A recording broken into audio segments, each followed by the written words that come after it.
Bismillahirrahmanirrahim. Today we have a special guest Mohammad Sadiq. तो आज हम इनसे इंग्लिश स्पोकन के बारे में जानेंगे. तो मोहम्मद सादिक, हमें बताइए कि इंग्लिश को अगर हम सीखना चाहें तो हम कितने अरसे में सीख सकते हैं. वालेकुम अस्सलाम। सबसे पहले तो मैं आपका बहुत मशकूर हूँ कि आपने अपने कीमती वक्त से निकाल कर हमें वक्त दिया है। देखिए सर, वो डिपेंड करता है कि आपकी इंग्लिश की करंट लेवल क्या है। मिसाल के तौर पर, क्या आपको बेसिक ग्रामर आती है? नहीं आती है। क्या आपको जो चीज़ें हैं, मिसाल के तौर पर आपकी राइटिंग कैसी है, आपकी स्पीकिंग कैसी है, तो ये डिपेंड करता है।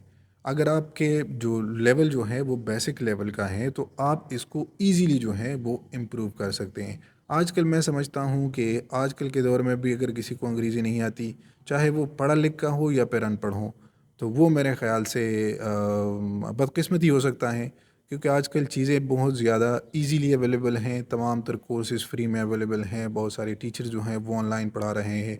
इवन कि आप नेटिव स्पीकर के लेक्चर्स को जो हैं वो फ्री में देख सकते हैं। तो ये डिपेंड करता है कि आपका करंट लेवल क्या है और कौन सा टीचर या कौन सा मेंटोर जो है वो आपको किस तरीके से गाइड करता है, ये भी मैटर करता है। अच्छा सादिक सर, मुझे मतलब ग्रामर का भी पता है, टेंसेस का भी पता है. तो सर, मैं कितने अरसे में स्पोकन जो है वो सीख सकता हूँ, यानी स्पीकिंग जो है मैं कितने अरसे में कर सकता हूँ. आपने बहुत अच्छा सवाल पूछा सर। ये मैं आपको बता दूं कि आपने तो कहा कि मुझे अगर ग्रामर भी आती है, टेंसेस भी आते हैं, तो मैं कितने अरसे में जो है वो बेसिक जो इंग्लिश है वो सीख सकता हूँ। तो देखिए, आपको टेंसेस भी नहीं आते, आपको मिसाल के तौर पर ग्रामर का भी नहीं पता, आप अगर सिर्फ बेसिक क्वेश्चन एंड आंसर यानी कि डेली कन्वर्सेशन की बात करें, तो वो अब इजीली जो है वो एक महीने के अंदर अंदर जो है कम से कम 800 से लेकर 1000 जो आपके क्वेश्चंस हैं, आप इसको याद करें और मुख्तलिफ़ तरीके से याद करें। ठीक है, तो आपको क्वेश्चन बनाना आ गया। मिसाल के तौर पर हम स्टूडेंट्स को जो है वो WH वर्ड्स कराते हैं। WH वर्ड्स मीन कि हम उसको क्वेश्चन करना सिखाते हैं कि क्वेश्चन पूछा किस तरीके से जाता है। बहुत सारे स्टूडेंट्स होते हैं वो बहुत ज़्यादा, अगर आप उससे कोई क्वेश्चन पूछे तो वो आंसर दे देंगे, लेकिन अगर आप उससे कहो कि मुझसे क्वेश्चन पूछो तो फिर उसको क्वेश्चन बनाना नहीं आता। तो मैं समझता हूँ जो बेसिक डेली यूज़ जो कन्वर्सेशन है उसमें ग्रामर की कोई इतनी ख़ास मसला नहीं है। ना स्टूडेंट और फिर स्पेसिफिकली वही लोग जो हमारे भाई हैं वो अब्रॉड में होते हैं, चाहे सऊदीया में या दुबई में, तो उनको ज़रूरत ही नहीं है कि उनको जो है वो ग्रामर सीखनी आनी चाहिए। मैं समझता हूँ कि अगर उन्होंने ग्रामर को छोड़कर सिर्फ बेसिक कन्वर्सेशन पे फोकस की तो उसकी बेसिक ग्रामर ऑटोमेटिकली बेहतर हो जाएगी। यानी कि ग्रामर जो टेंसेस वगैरह हैं इस एक महीने में ये उनकी ऑटोमेटिकली ठीक हो जाएगी। उनको पता होगा कि अगर कोई एक्टिविटी पास्ट में हुई है तो उसके लिए वॉज वर्ड का इस्तेमाल करना होगा, हैड का इस्तेमाल करना होगा, डिड का इस्तेमाल करना होगा। और अगर कोई एक्टिविटी प्रेजेंट में है तो उसके लिए फिर एज एम आर और जो हेल्पिंग वर्ब इस्तेमाल होते हैं।